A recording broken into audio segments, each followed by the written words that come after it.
sooner than Michael Wilson expects, and maybe sooner than a lot of Wall Street expects. And you say, well, Jim, isn't that good for stocks? And the answer is no, because the reason they're going to cut rates is because things are going to be much worse than even Wilson and others expect, which is going to cause the economy to crash. And then you will pivot, not because you want to, but because inflation might be zero, it could be negative. We could actually be into deflation. We're already in disinflation. Disinflation is when you still have inflation that's coming down. That's disinflation. It's still coming, you still have inflation, but it's coming down.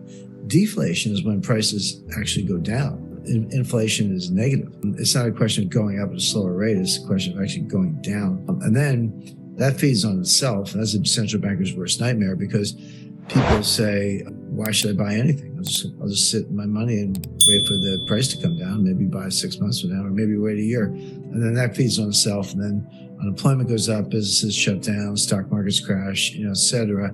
And the Fed pretty quickly turns around and cuts rates. Now, we've actually seen this movie, and it wasn't that long ago. Go back to 2015, December 2015. That was the famous liftoff. Remember, interest rates had been at zero, I believe, for six and a half years at that point, the zero interest rate policy.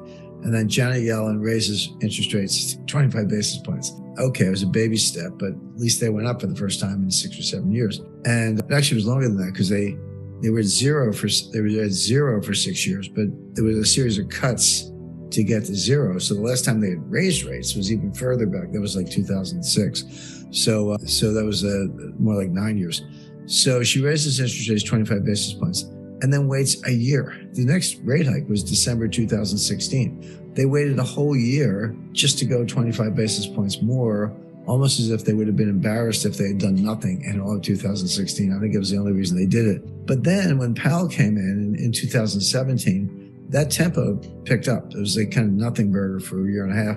But then Powell's like boom, boom, boom, boom, 25 basis point hikes, and got the rate all the way up to 2.5, which doesn't sound like a lot, but considering that they had been at zero for 6 years, that was pretty steep. But what happened between October 1st and December 24th, 2018? The stock market collapsed. I mean, the Dow Jones, the S&P, and the NASDAQ all fell about 20%, just short of a bear market. It was like 19.8%, 20% to all intents and purposes.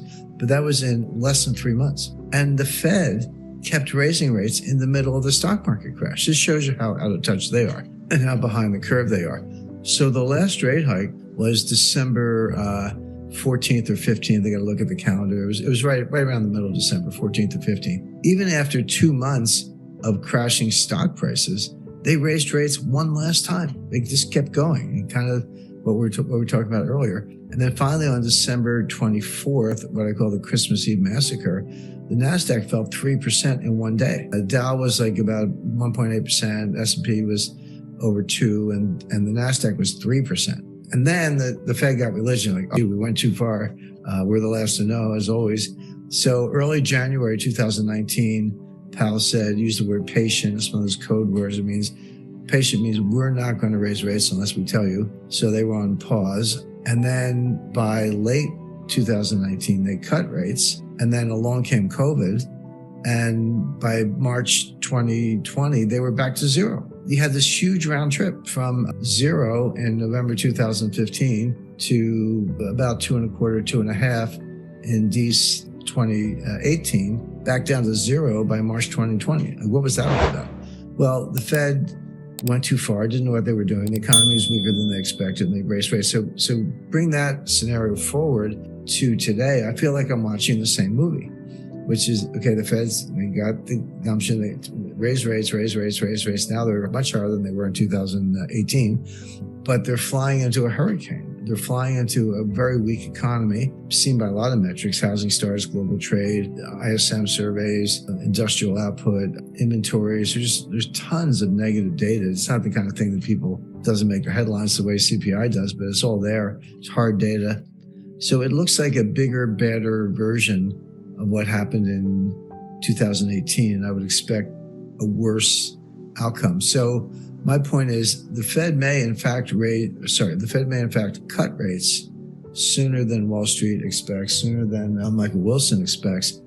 but not for good reasons, but for very bad reasons, because we're in a severe recession. So the bottom line is we've had the supply side inflation. Now, we have not seen it come from the demand side, but let's say you're the Fed, okay? All you want to do is get inflation under control. You kind of don't care where it's coming from. You just want to get it down to 2%. So then the question is, okay, how is the Fed doing at getting inflation to the target? The 2% we talked about, and explain why that's their number. The answer is they're making progress, but they're not there yet. And this says a lot about what's going on in the stock market right now, because you go all the way back to August 26, 2022. That was Jay Powell's Jackson Hole speech. And he said, inflation's, he didn't use the word out of control. He said, inflation's way too high. We're going to bring it down to our 2% target. We know unemployment's going to go up. We know we'll probably have recession. He did not use the R word. He didn't say recession, but he said, growth will suffer, unemployment will go up. That's just a fancy way of saying there's going to be a recession. And we're not going to stop until we get there. And so, in other words, too bad, Well, the Fed has no tools to affect the supply side. The Fed doesn't drive trucks. They don't drill for oil. They don't plant crops. They don't run tractors. They don't do anything that could alleviate the supply side problems. All the Fed can do is destroy demand, and that they can do. When you raise interest rates enough, mortgage rates go up, credit card rates go up, costs of working capital go up. All that tends to slow the economy, and it causes people to tighten their belts. But just think of the conundrum. The inflation is coming from the supply side. The Fed can't do anything about the supply side, but they can crush demand, which should reduce inflation. But how much do you have to crush demand when that's not the problem? It's coming from the supply side. How much demand do you have to destroy to actually affect the supply side? The answer is a lot. And this is what Jay Powell has been saying. Unemployment has to go up. We're going to be in a recession. We got to crush this thing before it gets out of control.